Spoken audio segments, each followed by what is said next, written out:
E a gente vai seguir nesse assunto, falando sobre coronavírus, sobre as medidas que têm que ser adotadas. Temos um convidado agora, conversa com a gente a partir de agora aqui em Os Pingos nos Is, o deputado federal pelo MDB, Osmar Terra, ex-ministro da Cidadania do governo do presidente Jair Bolsonaro, já está conosco. Deputado, como vai? Boa noite, seja bem-vindo. Boa noite. Obrigado.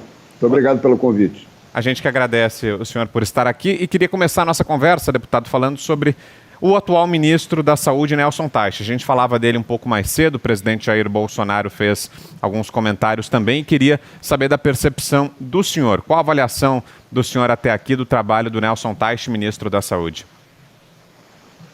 Olha, eu acho o ministro Nelson Teich uma pessoa extremamente preparada, é um técnico, é um homem que tem uma especialização na área de oncologia, né? Mas que conhece profundamente pesquisa, acompanhamento, né, epidemiologia em geral em relação ao câncer. E ele está agora se enfronhando nas questões do Ministério, está tomando conhecimento, ele não teve ainda cargo de gestão pública, mas isso rapidamente ele adquire, e com a experiência ele adquire com a equipe que ele está montando, né? Então eu acho que agora tem que dar um tempo para ele se assenhorar, né, das questões importantes do Ministério e dar uma resposta maior. Mas ele tem um fator que é importante, que ele é um técnico, né? Ele é basicamente um técnico. Então ele ajuda a acalmar qualquer polarização que exista, política e tal, e para concentrar no resultado do enfrentamento à epidemia, né? Bom, estamos ouvindo aqui o deputado Osmar Terra, deputado que também é médico. Eu ia fazer essa lembrança aqui no começo da entrevista, me esqueci, mas fica aí o registro importante. Deputado Osmar Terra, médico também, por isso é nosso convidado para falar sobre isso. Augusto Nunes, sua pergunta, Augusto. Deputado, é um prazer revê-lo. Prazer, Augusto. Boa noite. E eu queria perguntar o seguinte, que o senhor tem defendido, e eu concordo, tenho concordado com as suas opiniões, o senhor tem defendido a tese de que as epidemias seguem seu curso e que até que sejam infectadas X, né, pessoas, a curva ela não vem e infelizmente há mortes, né? E um número expressivo de mortes. Eu pergunto, o número surpreendeu o senhor pelo tamanho, pelas dimensões, o número de mortes? E a que distância, se é possível prever a que distância nós estamos do pico da epidemia? Bom, Augusto, eu disse isso em função da experiência que eu tive como gestor público, né? Enfrentando várias epidemias e tive oportunidade de decidir, tomar decisões no front, né? Decisões sob pressão, né? Toda epidemia ela tem uma aura, né, que tem consequências políticas, tem consequências econômicas, né? E a epidemia do H1N1 foi principalmente o epicentro foi o Rio Grande do Sul, e essa, como tu bem colocaste aí, o epicentro é São Paulo, Rio, Recife, Fortaleza e Manaus, né? Um pouquinho agora no Pará, aumentando ali o número de casos. Mas toda epidemia, ela depende da circulação do vírus prévia, né? Onde o vírus circula mais previamente, a epidemia é mais intensa. Onde ele circula menos, ela praticamente existe poucos casos, né? Como é na maioria dos estados brasileiros, né? Quase 90% da epidemia está concentrada nessas cinco regiões metropolitanas, né? 90% das vítimas, inclusive, né? No restante, no sul do Brasil, por exemplo, tem muito pouco caso, proporcionalmente ao que tem no resto do Brasil. Por exemplo, Fortaleza sozinha tem o dobro de casos que tem Paraná, Rio Grande do Sul e Santa Catarina juntos. Somando todos os casos de Paraná, Santa Catarina e Rio Grande do Sul juntos, é a metade do que tem só a cidade de Fortaleza. Então a epidemia está lá em Fortaleza, lá ela está intensa. No sul o vírus circulou pouco, né? Por que o vírus circulou mais em Fortaleza? Porque tem linha direta para a Itália, o epicentro da epidemia foi Milão, tem voos diretos Fortaleza-Milão, 3 por semana. Isso trouxe o vírus muito antes de ser detectado aqui como epidemia. O vírus circulou aqui, agora tem até estudos mostrando que circulou em janeiro. Em janeiro já tinha um caso, né, detectados. Talvez o primeiro óbito foi em janeiro e as pessoas não sabiam, né? A gente não sabia disso. Então, fevereiro circulou muito. O presidente decretou emergência no dia 4 de fevereiro, emergência de saúde pública. Depois era para ter se repensado a questão do carnaval, se não adiava o carnaval ou não, porque a grande concentração de pessoas do carnaval disseminou o vírus como nunca, né? Tanto é que explode a epidemia logo depois do carnaval e principalmente no Rio e São Paulo, onde o carnaval foi mais intenso, né? Até o carnaval todo mundo dizia que não era era uma gripe, que não tinha uma importância muito grande. Na verdade, esse vírus, ele não é um vírus de outro planeta, ele é um vírus da família dos coronavírus, ele causa uma síndrome gripal, ele causa uma lesão no pulmão, né, que pode, nas pessoas mais frágeis, se torna uma coisa grave, mas a letalidade dele, nos países que mais testaram, que é o caso da Islândia, que testou quase toda a população, a letalidade desse vírus está em torno de 0,05% a 0,1%. Ela está entre essas duas coisas, né? Então, ele é um vírus que tem uma letalidade, mas não é uma letalidade alta, né? O problema dele é que ele se propaga mais rápido que, por exemplo, que o H1N1. O H1N1 se propagava, uma pessoa contaminava duas, que contaminavam 4, que contaminavam 8. Esse vírus ele tem uma razão 3. Uma contamina 3, contamina 9, contamina 27. Então ele se espalha mais, né? Ele é mais rápido, né? Tanto é que um vírus que uma epidemia começou lá no interior da China, em janeiro, em final de dezembro, né, início de janeiro, se espalhou pelo mundo em 3 meses. Tá? O mundo todo está assombrando o mundo todo, né? E isso acontece principalmente, é importante que as pessoas saibam disso, pelas pessoas assintomáticas. Quando tu vê a pessoa com febre, com tosse, e faz o exame e dá positivo, tu localiza ali uma pessoa, tu isola aquela pessoa. Se todos os casos de coronavírus fossem assim, tu conseguia resolver em menos de uma semana uma epidemia dessa. Mas é que mais de 90% dos casos não sente nada, absolutamente nada, e vai disseminando. Durante 14 dias, um portador assintomático contamina muita gente.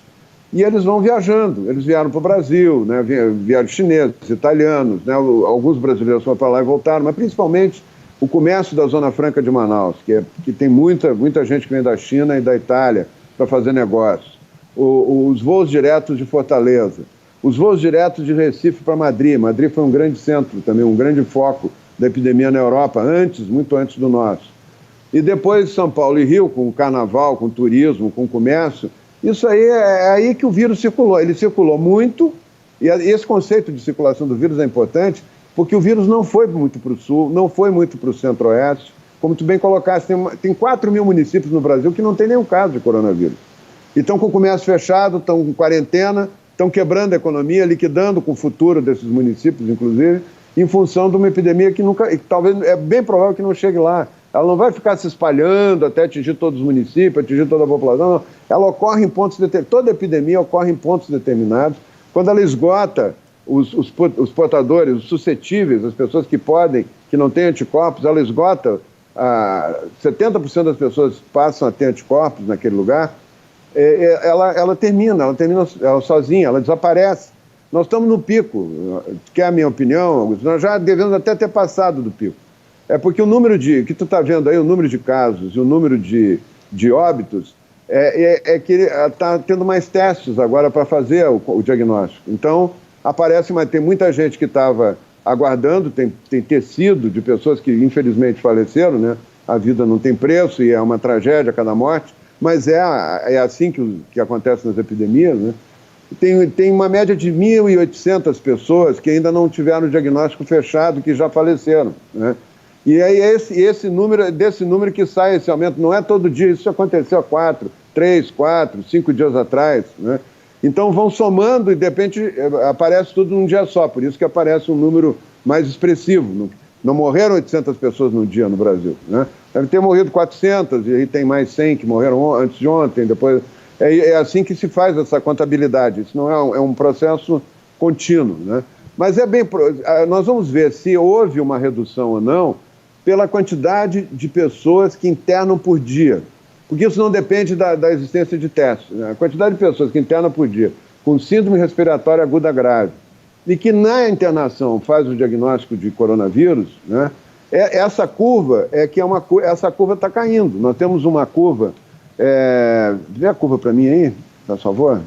É a curva que mostra a incidência de casos novos, de internações novas por dia. É essa curva que pode dar a ideia do pico da curva. Eles não duram mais que 14 semanas, as curvas todas não duram mais que 14 semanas. Isso é padrão em todas as curvas virais, né? Então, se pegar a Europa, todas as curvas estão caindo na Europa, todas estão caindo. Eu mostro aqui, sempre é bom mostrar, aqui, por exemplo, a da Suíça. A Suíça está caindo, né? Essa aqui é a curva da Alemanha. Cadê a da Alemanha aqui? A Alemanha... Eu vou mostrar aqui, essa é de Wuhan, na China. Essa é a curva de Wuhan, ó. Subiu e caiu. 14 semanas. Isso aí não é muito difícil não ser esse tamanho da curva, né? Eu vou mostrar isso aqui, a curva da Coreia. A Coreia lá no início já subiu e caiu. A Coreia é o país que teve o melhor resultado, não fechou uma loja, não fechou um restaurante, ele foi atrás do vírus. O que a Suécia, a Coreia fez que os outros países, que muitos países da Europa não fizeram, ela saiu atrás do vírus, testando todo mundo. Ela localizava uma pessoa com sintoma, todo mundo que teve contato em 14 dias com aquela pessoa era testado. Aparecia mais alguém com sintoma naquele grupo, todo mundo era testado. Aqui está a curva, ó. Essa é a curva das internações por coronavírus, essa azul aí é a curva, tá? É claro que a gente tem que esperar mais uma semana para ver se tem casos ainda que não foram diagnosticados, mas essa é a curva, ó, esse azulzinho aí. A tendência dela é cair, agora, não é subir. Nós estamos na 7ª semana, essa curva tem 13 a 14 semanas. Então a tendência é cair e chegar na primeira quinzena de junho já. Não é aquela proposta apocalíptica, né? Aquela ideia apocalíptica que essa curva vai até setembro e não tem fim, né? Quem fala que prega a quarentena, a proposta da quarentena feita pelo Imperial College é de 18 meses. É a proposta da supressão, é todo mundo ficar fechado em casa até descobrir a vacina.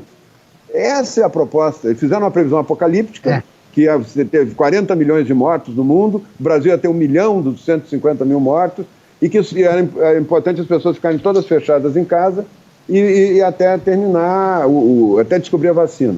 Isso é impossível, porque as pessoas vão morrer as pessoas vão morrer de fome, não vão morrer do vírus, né? Ficar 18 meses fechado dentro de casa. E outra coisa, como o vírus já circulou, né? No Rio de Janeiro o vírus circulou muito. E hoje a probabilidade estatística de ter pelo menos uma pessoa sintomática com vírus numa família é muito grande. Quando tu encerra todo mundo em casa, contamina todo mundo. O maior contágio hoje é em casa. É incrível, né? As pessoas, mas como é que pode? Não, é em casa. O governador de Nova York agora admitiu isso. 85% das pessoas que estão nos hospitais de Nova York, ou estão nas UTIs, foram contaminadas em casa. Eram pessoas que não saíam de casa, né? Pessoas que não saíam de casa. Eram idosos, eram pessoas aposentadas, eram o pessoal que estava confinado no asilo de idosos, 19% era do asilo, 66% era de pessoas aposentadas que não estavam saindo de casa. Quem saiu para ir trabalhar, o pessoal da saúde, o pessoal da segurança e tal, a percentual era mínimo de pessoas que tinham pego o vírus. O contágio estava já dentro de casa, o vírus já está em toda parte. Trancar as pessoas em casa, hoje, é ajudar o vírus, é dar uma forcinha para o vírus contaminar mais gente.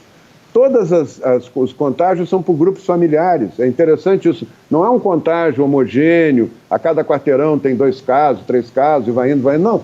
São grupos, tem lugares que tem muito caso, tem lugares que tem menos casos, né? Deputado. Então são por cluster, sim.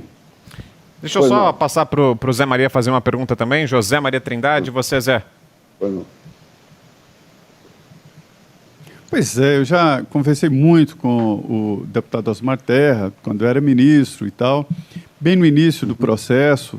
O deputado é um estudioso, ele é mestre em neurologia e foi, durante 8 anos, secretário de Saúde do Rio Grande do Sul, exatamente na época em que o HN1 entrou pelo Brasil. Ele dizia que morriam pessoas lá e ninguém sabia exatamente o porquê. E veio pelo México, a Argentina, então ele tem uma experiência muito grande nesse setor. Então, eu queria fazer uma pergunta mais política. Eu entendo, eu estou convencido de que ministro é cargo de político. Não adianta. Técnico fica na secretaria-geral, no segundo escalão, chefiando departamentos e tal. E o ministro Nelson Teich está pecando exatamente por falta dessa experiência política. A minha pergunta é a seguinte, já estou vendo aí na rede, pessoas fazendo críticas e até pessoas ligadas ao presidente Jair Bolsonaro e defendendo o senhor para o Ministério da Saúde. A gente escuta aqui em Brasília de que o senhor é um candidato ao Ministério da Saúde. É, deputado? Zé Maria, eu já fui ministro, né? Então eu quero dizer que eu não tenho essa pretensão. Já fui ministro 2 vezes, 2 governos diferentes, né? Então eu tô com 70 anos, eu quero ter para mim o ideal é uma posição como eu tenho hoje, deputado, eu poder debater, poder argumentar, poder dar subsídios quando o presidente me pede, né? Eu tenho uma relação ótima com o presidente, mas eu não tenho pretensão de ser ministro, né? Isso eu acho que o presidente colocou lá um profissional muito preparado, muito competente, que vai, em pouco tempo ele domina ali a máquina pública, né? E vai fazer uma boa gestão e eu vou apoiá-lo. Eu estou dando uma série de sugestões para ele também. Eu me sinto mais à vontade, até como deputado e como uma espécie de consultor que dá sugestões e faz o debate, né? Porque esse é um debate que não é simples de fazer, né? A tendência dos políticos é pegar a carona no medo, né? E não contestar nada, que chega para um político, vai morrer 1 milhão e tantas pessoas no Brasil se não fechar tudo em quarentena. Então fecha, né? A tendência natural é, não, então deixa fechar. Ninguém procura a base científica, ver se funciona ou não funciona, argumentar. Até a própria população está em pânico, né? Porque ela não tem uma notícia boa, né? Na imprensa, sempre, né? Uma parte da imprensa, claro, né? Mas ela está sempre vendo covas sendo cavadas, valas cavadas, vendo pessoas morrendo na UTI. Ninguém explica que a curva do vírus dura 13 semanas, né? Que o vírus tem começo, meio e fim, que ele termina quando na região, não é em todo o país, na região que está ocorrendo a epidemia, chega a 70% da população, 60% termina, bem como o Augusto Nunes falou, né? Ele tem um ciclo, esse vírus, ele não é um ser de outro planeta que ninguém sabe. Que a impressão que tu via quando o próprio ministro Mandetta falava, que é uma pessoa que eu acho que foi um bom ministro, né? Mas ele errou na condução da epidemia, quando ele falava que não sabia direito o que o vírus era e tal, isso aí dá uma insegurança danada para as pessoas. A gente já viu o vírus funcionando lá na China. A China controlou o vírus, então a gente sabe como é que pode controlar. A gente viu na Coreia, sem fechar um restaurante, sem fechar nada, fizeram testagem em todo mundo, controlaram, né? A Suécia fez a experiência da imunidade de rebanho, né? Com proteção, as pessoas não pararam de trabalhar, os asilos, aliás, protegeram mal os asilos lá, o erro foi a proteção dos asilos, porque a grande mortalidade da Suécia foi nos asilos, como foi no Canadá também, que está em quarentena fechada. O risco são os asilos hoje para aumentar a mortalidade, que são as pessoas mais vulneráveis ao vírus, né? E estão todas juntas no lugar, né? Então é muito, muito perigoso. Mas fora isso, as pessoas podem, com proteção, com máscara, lavando as mãos e tal, voltar para a vida normal. A gente vai no supermercado, minha gente, o risco de se contaminar no supermercado é muito maior do que em qualquer loja do shopping, né? Então, se a gente pode ir lá, a gente pode ir na loja do shopping desde que cumpra um protocolo e deixar a vida fluir. A vida, nós estamos quebrando o país por nada. Não tem um doente a menos. Vocês acham que essa curva, esses 12 mil mortos aí que a gente está vendo, isso é na quarentena. Isso é num estado que está prendendo as pessoas que caminham na rua, que estão soldando porta de loja, né? Que estão tirando os carros da rua. É lá que está acontecendo, é o lugar que, desses 12 mil, 1/3 pelo menos é São Paulo, né? 20% é o Rio de Janeiro, que estão prendendo a pessoa que caminha na praia. Não tem lugar mais seguro contra o vírus do que caminhar na beira da praia, né? Qualquer gotícula ali, o vento já levou para o fundo do mar, já lá para o meio do mar há muito tempo, né? Então, trancar as pessoas em casa e dizer que elas não podem, fiquem em casa, deixa as pessoas em pânico. Aí tem que assustar as pessoas para as pessoas ficarem em casa, porque ninguém aguenta ficar em casa fechado, sem perspectiva. Ninguém diz quando é que vai terminar. Vocês já viram alguém que defende a quarentena, dá um futuro para ela? Então, o que eu quero dizer é o seguinte, como eu falo bastante sobre esse assunto, as pessoas acabam pensando no meu nome para ser ministro, isso e aquilo. Eu não tenho essa pretensão, nunca me articulei para ser, né? Não tem uma pessoa ligada ao governo que ouviu um pedido meu para ser ministro, nem muito menos o presidente, e o presidente, desde o início, eu disse para ele que eu não tinha essa pretensão, né? Mas queria ajudar, né? E vou ajudar. Agora, eu acho que o ministro Tati precisa de tempo um pouquinho mais de tempo para ele poder engrenar. Ok, agora são 7h38. Augusto Nunes, diga, Augusto. Acho que a gente não está ouvindo, Augusto. Se você puder refazer a pergunta, Augusto, a gente vai fazer esse reparo técnico. Agora sim, já te ouço. Vai lá, manda ver, Augusto. Esses exemplos, deputado, de lugares que conseguiram êxito no combate à pandemia de coronavírus, esses lugares podem ser encontrados aqui no Brasil. Eu estava citando durante o programa, não sei se o senhor acompanhou a entrevista do prefeito de Ribeirão ontem. Ribeirão é um caso exemplar. É um caso exemplar, porque eles controlaram, eles estão prontos para abrir, não podem abrir porque é um decreto estadual. Cidade, pouquíssimos casos, fazem 400 testes por dia, está tudo sob controle, mas não pode abrir. Em Minas Gerais, o governador liberou os prefeitos para decidir, e tem casos exemplares também de êxito, prefeitos decidindo bem, enquanto o prefeito de Belo Horizonte foi mal. Tal. Eu pergunto o seguinte: se o senhor fosse secretário da Saúde, como o senhor foi no Rio Grande do Sul, e o senhor também foi prefeito de Santa Rosa, um excelente prefeito, excelente secretário. Nós não conhecemos lá, Augusto. Isso. Em Santa Rosa. Exatamente. Foi me visitar lá em 1993. Isso aí. Exatamente, tive esse prazer. O senhor, se fosse secretário, o senhor entregar, claro, que há a atuação do secretário, do governo estadual o tempo todo.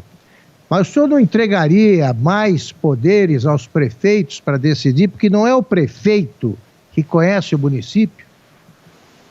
Com certeza. Né? E eu faria mais, eu ia convencer os prefeitos a não fazer quarentena, né? Porque não adianta, não tem resultado a quarentena. É até uma coisa, as pessoas ficam horrorizadas, bom, mas se eu estou fechado em casa, o vírus não entra. O vírus já está dentro de casa, o vírus está em toda parte. É uma ilusão achar que quanto mais fechado tu está em casa, por que os vírus, as gripes dão mais no inverno? Porque as pessoas ficam fechadas em casa no ambiente frio. E as gotículas, cada vez que tu fala, saem centenas, milhares de gotículas que ficam flutuando no ar. Quando está fora de casa, o vento leva, aquilo some, né? Mas se está em casa, ela fica parada, ela leva horas para pousar no chão, aquelas gotículas, e fica as pessoas conversando entre si, vão se contaminando, né? Se tem uma portadora assintomática, ela contamina todo mundo, né? Foi o que aconteceu na Itália. A Itália se fechou em quarentena no dia 9 de março, com estado de sítio, com exército na rua. 12 dias depois já tinha 3 vezes mais casos por dia do que tinha quando começou a quarentena. Por dia. Por quê? Por que está todo mundo fechado? Por quê? Porque o vírus já estava circulando dentro de casa, já estava circulando em toda parte. Vocês acham que depois do carnaval no Rio não tinha milhares de pessoas, dezenas de milhares de pessoas já contaminadas? Com essa conta aqui, pela letalidade, a letalidade, hoje nós estamos com 12 mil e poucas, né? A letalidade é 0,05. Para cada... os óbitos, né? Eu não estou minimizando aqui a morte, né? Para mim sempre é uma tragédia, né? Mas 0,05 significa uma pessoa vai morrer em cada 2 mil que pegarem o vírus, né? Isso é uma letalidade das gripes sazonais, não é uma letalidade de um supervírus terrível, Sim. Assassino, né? Só que ele contamina muita gente, então acaba aumentando o número de pessoas que morrem. Mas se for isso, como nós estamos com 12.400, multiplica isso por 2 mil, nós vamos ter a ideia do que nós temos já de gente contaminada no Brasil, portadores assintomáticos, que não tem, a grande maioria, portadores assintomáticos. Nós estamos com perto de 20 milhões de pessoas já contaminadas. Isso nas regiões que estão mais afetadas. Isso não é em todo o país. E nem vai chegar em todo o país o vírus. O H1N1 deu no sul e não passou de São Paulo. Depois o norte e o nordeste não teve. Depois tiveram surtos isolados, anos depois e tal. Mas no período da epidemia, a epidemia ela acontece numa região física, onde o vírus circulou, né? E esse conceito é muito importante, porque ela vai ficar restrita, 90% dos casos vão ficar restritos a essas 5 regiões metropolitanas que nós estamos vendo. O resto do Brasil podia já estar trabalhando normalmente, e essas regiões também. Não ia alterar a velocidade da epidemia. Se todo mundo estivesse trabalhando com máscara, lavando a mão, testando, indo atrás das pessoas que têm contato com idoso, né? Essas pessoas têm que fazer teste para ver se são portadores assintomáticos. Se tivesse um planejamento disso, né? Evitar a multidão, permitir o carnaval. Depois que permitir o carnaval, é muito difícil controlar uma epidemia, né? Com o vírus circulando no Brasil, com o vírus circulando em São Paulo, no Rio, né? Então, agora prender uma pessoa que está andando sozinha na praia é demonstração de preocupação. Os prefeitos do Rio Grande do Sul, quando nós fechamos as escolas e depois reabrimos, porque a gente viu que aumentava o contágio do vírus, do H1N1, com os meninos fora da sala de aula, era pior, era melhor estarem dentro da sala de aula. Um grupo de prefeitos se recusou a fechar as escolas, se recusou a abrir. E aí nós vamos perguntar, mas por quê? Eu levei epidemiologistas, infectologistas para explicar para eles e tal, e eles mesmo assim não queriam abrir. Porque eles diziam, a única coisa que eu posso mostrar para a população que eu estou fazendo por ela é fechar a escola. E eles acreditarem que eu estou preocupado com a saúde dela. Se eu abrir, parece que eu não estou preocupado, né? Eles não sabiam explicar que não adiantava nada a escola ficar fechada e tal. Então, o discurso de fechar é mais simpático, é mais popular. Tem muito governador e muito líder político andando com a pesquisa de opinião de um lado, não é com a pesquisa científica, né? Tem que andar com a pesquisa científica. Se nós queremos acabar com a epidemia, nós temos que andar com a pesquisa científica, não é com o Ibope, né? Porque isso também termina, esse prestígio que o Ibope dá é temporário. Na medida que eles veem que não adianta nada, que as pessoas estão se contaminando em casa, que está quebrando, estão perdendo os empregos.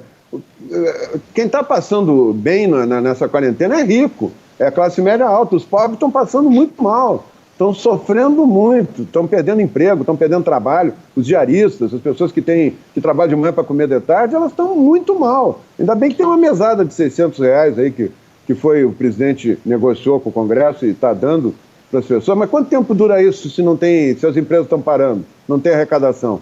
Nós estamos entrando na recessão mais profunda da história recente do país, né? Deputado. Então, essas questões que nós temos que tratar quando a gente fala da epidemia. Para você que chega agora, você que nos acompanha pela rede Jovem Pan News, seja bem-vindo de volta. Estamos ouvindo aqui o deputado federal Osmar Terra, do MDB, ex-ministro, conversando com a gente aqui no Pingo sobre a quarentena, sobre o avanço do coronavírus aqui no Brasil. Sigo com a pergunta de José Maria Trindade. Diga, Zé. O senhor já falou aqui, deputado, de que a vacina vai demorar um pouco. Eu conheço um grande número aí de pessoas que só saem de casa depois da vacina, tamanho medo espalhado. Mas o que eu queria perguntar objetivamente é que o senhor dissesse sobre remédios. Eu sei que ali no início o presidente Bolsonaro até apostou nessa possibilidade. Essa história de cloroquina e outros testes, o senhor acredita nisso? Olha, toda epidemia com vírus novo, né? Ela não tem remédio no começo, né? Ela não tem remédio nem tem vacina. A vacina demora. Os coronavírus parece que são vírus mais difíceis de ter vacina, né?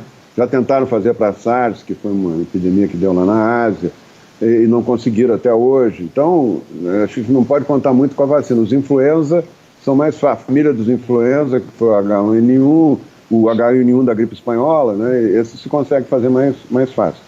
Mas eu acredito que possa ter remédio, sim. Acho que a hidroxicloroquina pode ser. Tudo indica que ela está tendo um bom resultado. Quanto mais cedo ela começa no início dos sintomas, né? Eu não vejo problema nenhum em usar, e tem que usar, porque senão, qual é a outra coisa que vai fazer? Se não tem outro remédio, né? Nós estamos no meio da epidemia, vai esperar, testar, fazer uma pesquisa de 2 anos e tal. A epidemia está agora, né? As pessoas estão precisando agora. Daqui a 2 meses já não precisa mais, né? Então, nós temos que desenvolver aqui um protocolo que as pessoas autorizam, o médico prescreve, né? O próprio Conselho Federal de Medicina já autorizou isso, né? E vão tratar as pessoas, né? Vão fazer com que as pessoas possam ter uma chance. Tudo indica que tem bom resultado, né? E isso é que é importante. Como tem também o corticoide, no caso mais grave, né? Usar corticoide com antibiótico. Agora tem uma série de protocolos que estão andando e que estão dando um bom resultado em relação aos doentes mais graves e, no caso da hidroxicloroquina, aos doentes menos graves, que estão começando. A hidroxicloroquina tem 90 anos que existe o medicamento e é usado para malária. Os militares que vão para a Amazônia usam o ano inteiro a hidroxicloroquina. Mas dá arritmia e dá problema no fígado? Faz um controle periódico, né? Mas não deixa de usar. Nós estamos falando aqui de 6 dias de uso. Ninguém vai morrer com arritmia. Pode ter um caso em 1 milhão, né? Mas não vai ter. Não é possível que haja um risco maior com isso. As pessoas que têm doenças autoimunes também usam hidroxicloroquina a vida inteira. Quem tem lúpus, eritematoso sistêmico, quem tem artrite reumatoide, usa, né? Permanente. Então, eu acho que nós temos que quanto antes, garantir a hidroxicloroquina, né? E eventuais outros medicamentos que surjam. A hidroxicloroquina é barata, ela não precisa ter, não vai enriquecer laboratório nenhum e não vai pesar no bolso nem dos cofres públicos, nem da população. Quero agradecer muito aqui ao deputado federal Osmar Terra, do MDB, esteve com a gente aqui. Obrigado, viu, deputado, pela entrevista. Foi bom ouvi-lo. Boa noite. É uma honra estar aqui com vocês, com Augusto Nunes e com o Zé Maria aí. Eu me sinto muito feliz de poder estar debatendo com vocês. Eu respeito muito o trabalho de vocês e quero colaborar sempre que for possível. Legal, nós é que agradecemos pela entrevista. Boa noite ao senhor.